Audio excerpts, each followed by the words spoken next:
Hi, I'm Tabitha Williams, and welcome to What's Eating Harlem. We cover the most exciting community in the world. There's so much happening in Harlem. Let's get started.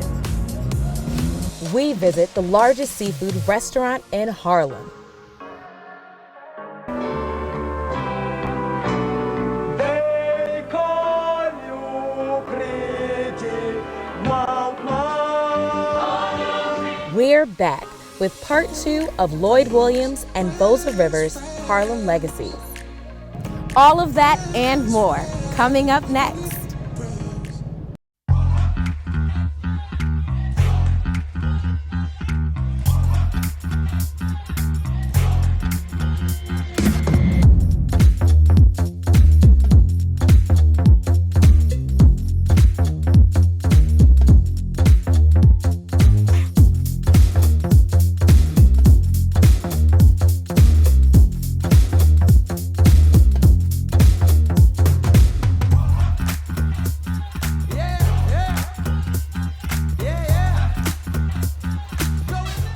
This program was made possible by J.P. Morgan Chase & Company, the Harlem Community Development Corporation, and by the West Harlem Development Corporation. Solutions through collaboration.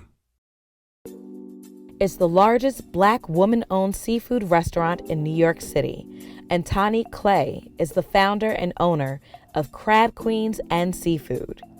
She launched the brand in 2017 in Baton Rouge, Louisiana, and the brand has grown exponentially since opening.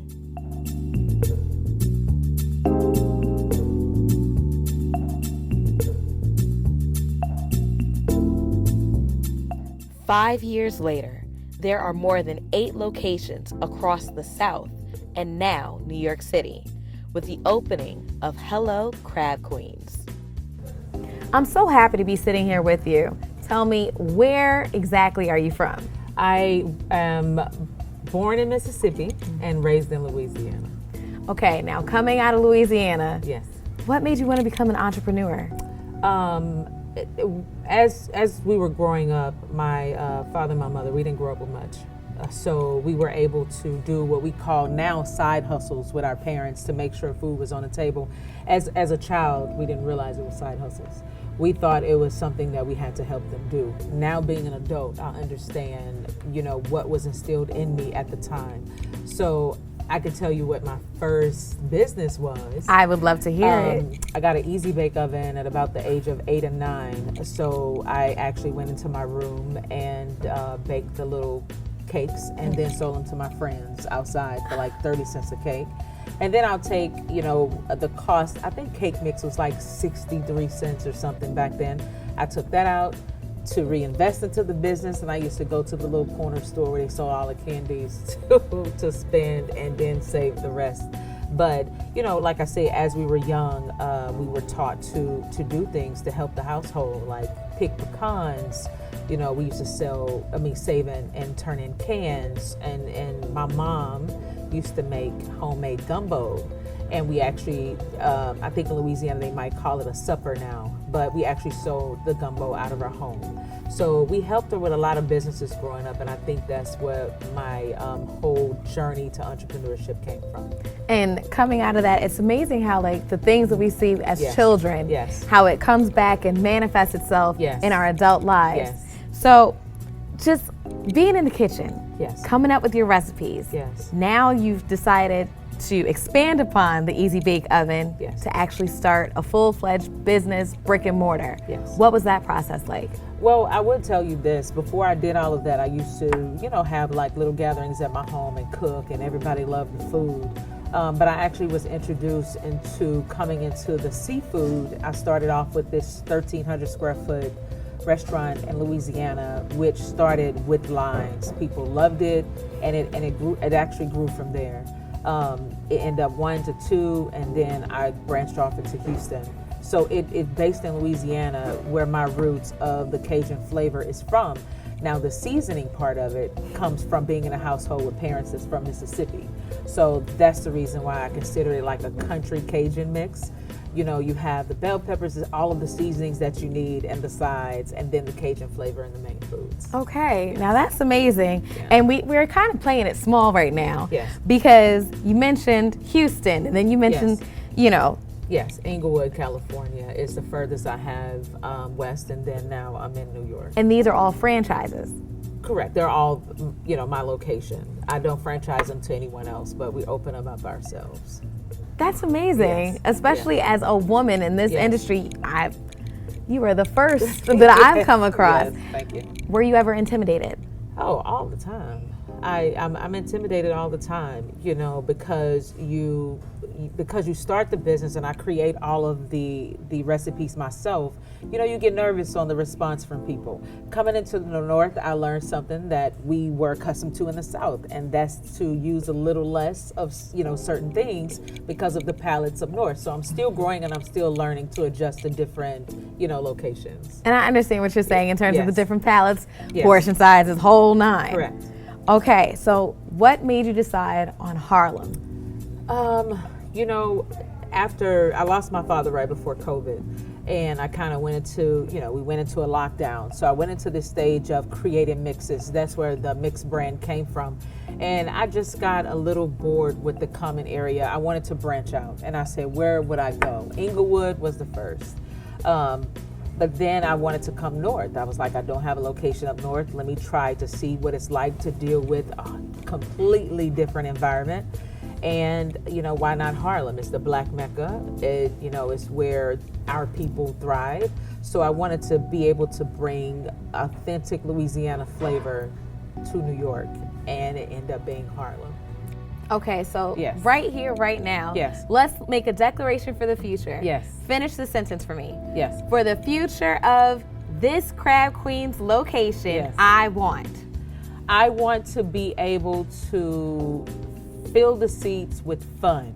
Fill the seats with people that may have had a bad day or a bad week or going through something. I want them to be able to come in here and just let go and be like, I went to Krab Queenz and it made me feel better. That's what I want. I love it. Yes. Now tell me, what will we be tasting today? You're going to have the lobster and waffle, which is one of my favorites. You're actually going to probably get some fish, baked beans, potato salad, and of course, we got to bring out a bowl. Well, bring on this Louisiana flavor. I'm ready. No worries. No worries. I'm going to go and check on it if that's okay. Okay, I'm ready. I'll be right back. Thank you.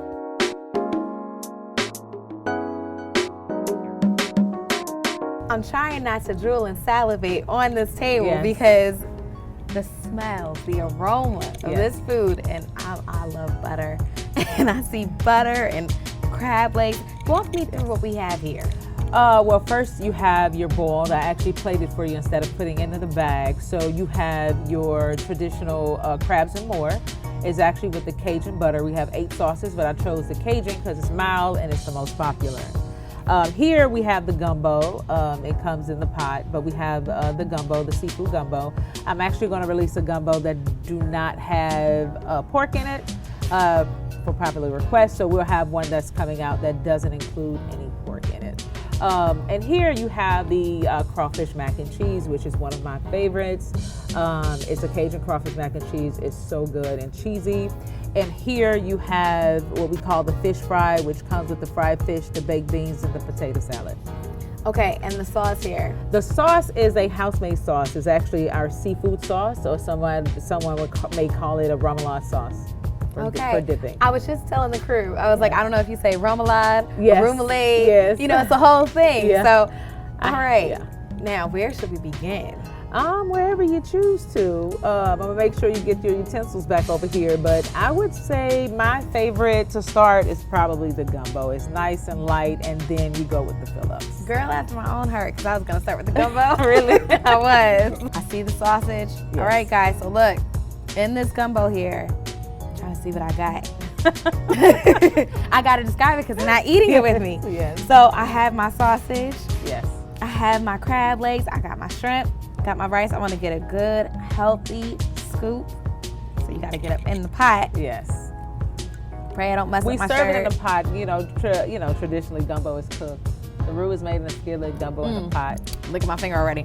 Okay, here we go. It smells so good. Get ready.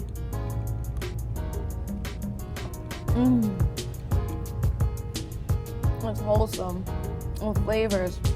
It's not too spicy. Right. It's not too salty. It's savory. Thank you so much. It's actually one of the favorites, the gumbo. I can't wait till the winter time where people get to enjoy it more. You can eat gumbo all year round. Correct. Good days, bad days. Yeah. Get some gumbo. Now, I will tell you so much more, but honestly, I'm about to keep eating this, so I need you to go somewhere. Because this bowl here is all mine, going in with the shrimp. I'm gonna eat it whole. Sorry, Mom.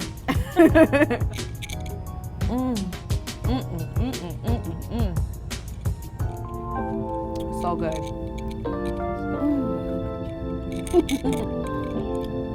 You gotta go get your own. Get out of here. This one's mine. Bye.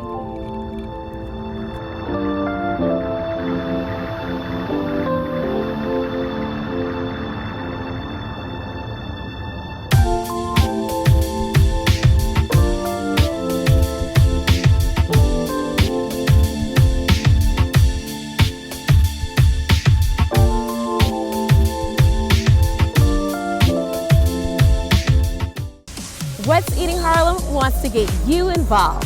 Visit our website, www.whatseatingharlem.com. Be sure to follow us on Instagram and Twitter, and like our Facebook.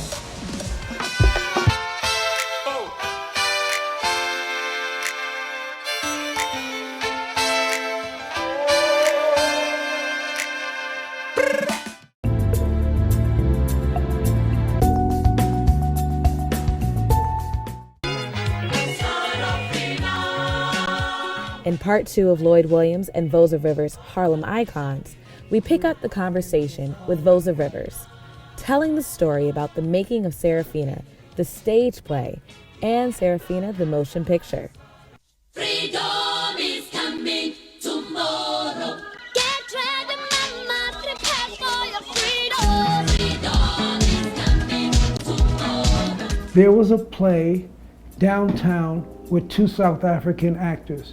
One of the members of my theater company, who was South African, says, Voza, there's a play with 2 actors from my country. You guys need to see it. So we go down to a theater in the Village, and we see this play, and I'd never seen acting like this before. Just 2 guys, and you would have thought they were 40. The energy level that they exhibited was at a whole nother level, and they sang, they did everything.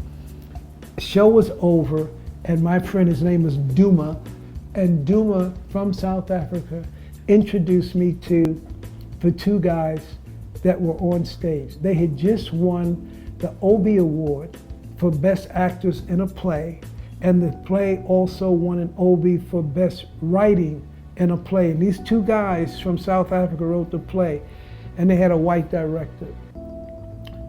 My name is Voza, V for V-O-Z-A. The show that I saw was Woza, W-O-Z-A. And South Africans, when they pronounce V, it's like W. So they thought that I was from South Africa because I'm with a South African guy. My name is Voza. That's how they pronounce it, like Voza. And we talked, and they said, where are the black people? We've been here 8 weeks. We sold out all the performances, and we don't see any black people. Where are they? And I said, well, if Duma didn't bring me down here, I would not have known about it. I never heard of the play. I didn't know about you guys, etc.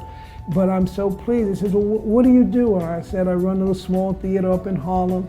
And he says, we always heard of Harlem. We want to go to Harlem.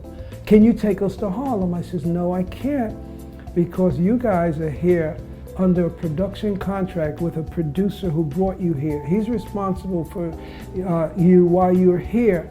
And because it's during the height of apartheid, Americans were prevented from going to South Africa because it would look like we supported the government, and the government was the apartheid government.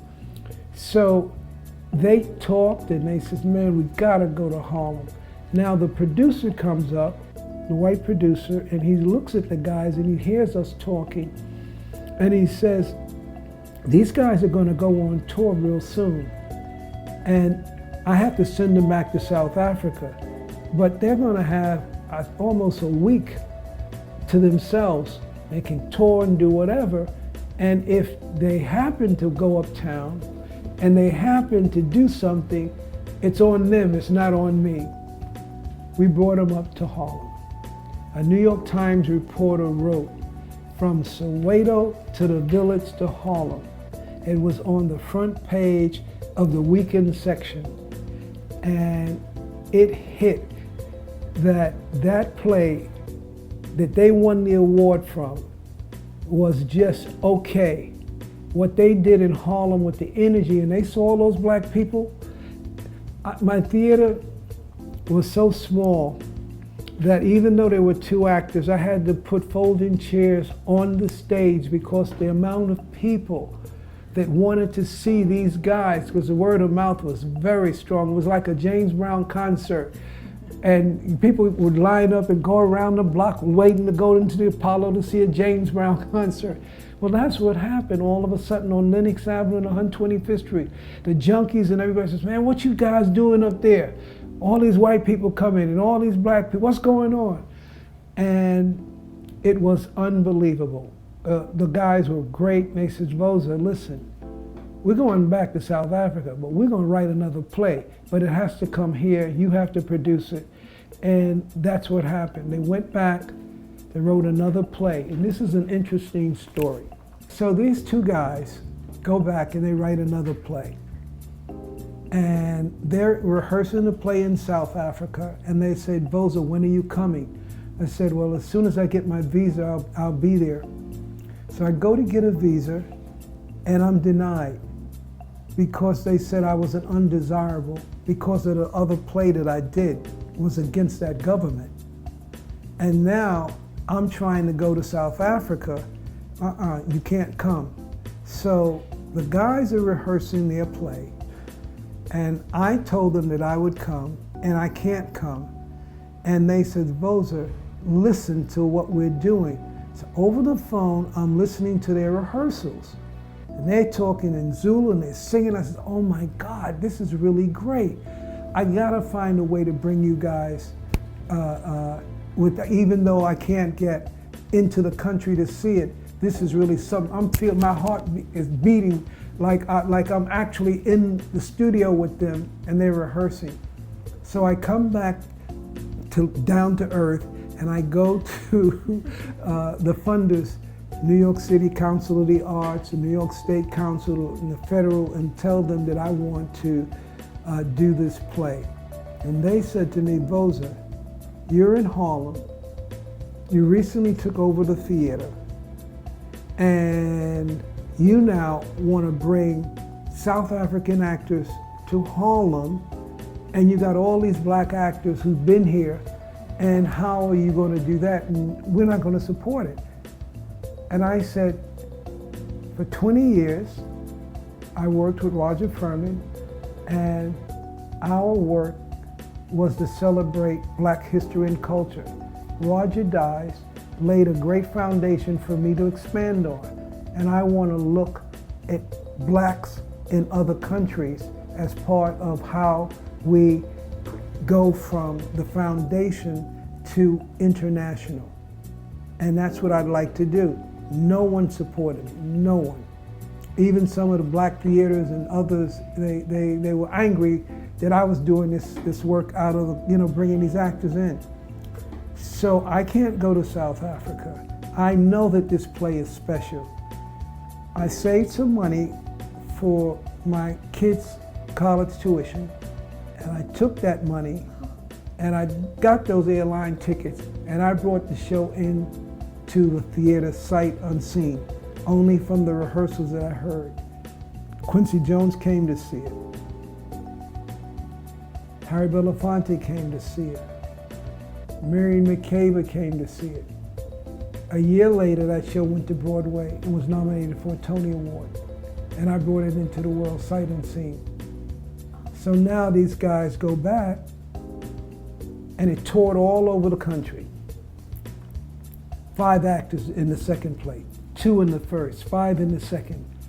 So now they said, Voza, we're going to write another play and it's going to be about the kids. And we got to find a way for you to come and see what we're doing. And we got to, break down some doors, but you have to be here to see the play.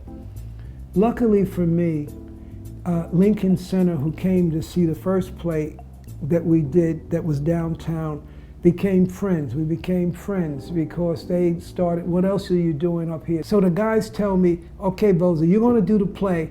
And I said, okay, now maybe I'll get the support. How many actors? Oh, don't worry about it, Voza. It's a bunch of kids. Don't worry about it. I said, okay, because I know I got a 125-seat theater and they won't tell me how many kids that they're going to bring. There were 35 actors and musicians, and the majority of them were kids, 15, 16, 17 years of age.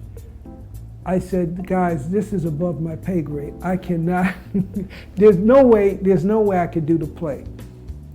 The artistic director of Lincoln Center, who I became friends with, Greg Moshe, says, Voza, I'm going to South Africa, why don't you come with me? That's how I was able to go this time because it's Lincoln Center.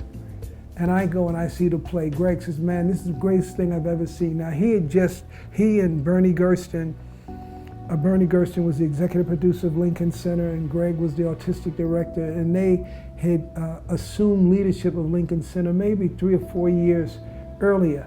So they were looking for new things and exciting things, and so they saw me as a nice attraction in terms of what I was doing. So I go to South Africa and I see the play, and the rest is history. So the play opens, Sarafina opens at Lincoln Center, and because it was too big for my little theater, and they do very well. Tickets sell out immediately. I think they did an 8 or 10 week run initially. They stayed another 6 weeks at the show down at Lincoln Center Theater, sold out performances, and Bernie said, Voza, we recouped all of our money on the show. Now, we can send the actors back to South Africa, or we could think about a bigger space so that your community could see the play. And he said, so what do you think? I said, Bernie, I love it. And you'll be involved because you're a committed artist now, so you don't have to worry. And he went to the Broadway producers who own theaters, and that's how Sarafina went to Broadway. But before it went to Broadway, I brought it here to Harlem, to City College, so that students could see it, senior citizens and residents, and no ticket was more than $25. Students saw it free, and I did that. Then the actors went back to South Africa. When they came back, they were on Broadway. And Sarafina went to Broadway, was nominated for 5 Tony Awards, and a woman named Irene Gandy and I became the associate producers, and we took it on the road. They call you pretty mama. The stage play was so successful that Voza Rivers took it all over the United States, including Los Angeles, where it caught the eye of EGOT, Whoopi Goldberg. I do not teach communism. I teach history. And history is a beautiful thing. Do you know why? No. Because history teaches you where you come from. I'm getting teary-eyed because that movie was one of my favorites. Oh. And she said, I have to be in it. And I know the role I want. I want to be the school teacher. And that's what happened. We then went to Spike Lee to see if we could get him to direct it, because that's who we wanted to direct the film. We couldn't get Spike Lee at that time, but we got an investor from, an Indian investor who is South African, and he put up the money, and the rest is history. Besides bringing Sarafina back to Broadway, Voza Rivers is now the chairman of the Harlem Arts Alliance, where he is recognized as a local, national, and international impresario for the advancement of arts and culture, whose experience includes award-winning production of theater, film, music, and live events. Gentlemen, we thank and salute you for all your work and love for the village of Harlem and beyond.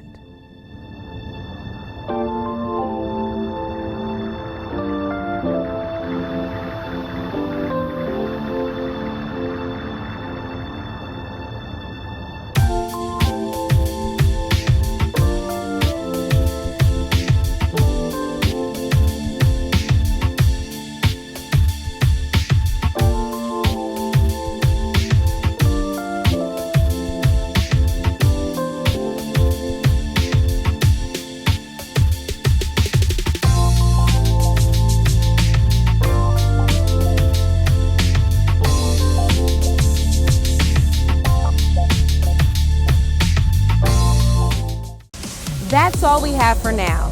Join us next time on What's Eating Harlem. See you uptown.